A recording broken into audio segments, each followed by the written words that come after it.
Hi, and welcome back for my day 9 summary.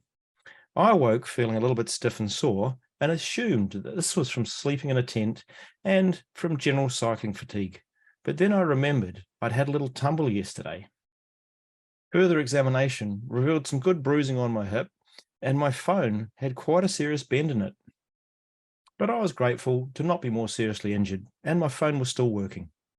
I had to get cracking, and my tent was drenched with dew from the night before, but there was no time to dry that off, as I'd noticed all the other TA riders were already on their way. While packing up, I noticed my rear tyre was pretty soft and flat, so I put another plug in the hole and put some air in the tyre.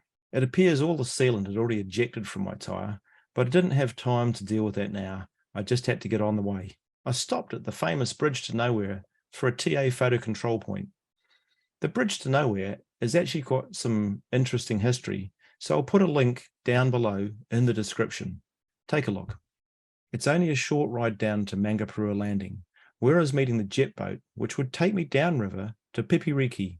This was the TA's third water crossing, and by far the most scenic.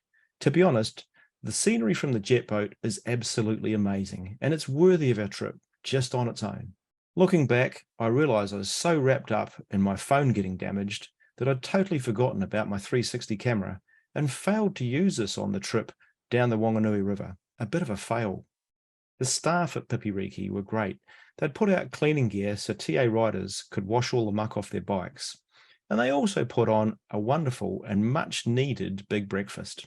Feeling suitably nourished, I jumped back in the saddle for about 60-kilometre ride down the Whanganui River Road. It's worth stopping at the top of Gentle Annie because there's a fantastic view all the way back up the river. Then a quick blast downhill to State Highway 4 and about 5k along to Upakongaro, where I stopped in the cafe for another feed. The TA route then crosses the Whanganui River, and it's only about another 10 kilometres into town. My bike had been complaining a little bit, with some minor little niggles, so while coming into town I stopped at the Bikeshed for them to have a look at it. While my bike was being serviced, I wandered up the road to the Rutland Arms and had a beer. The guys at the Bikeshed were great and were very helpful.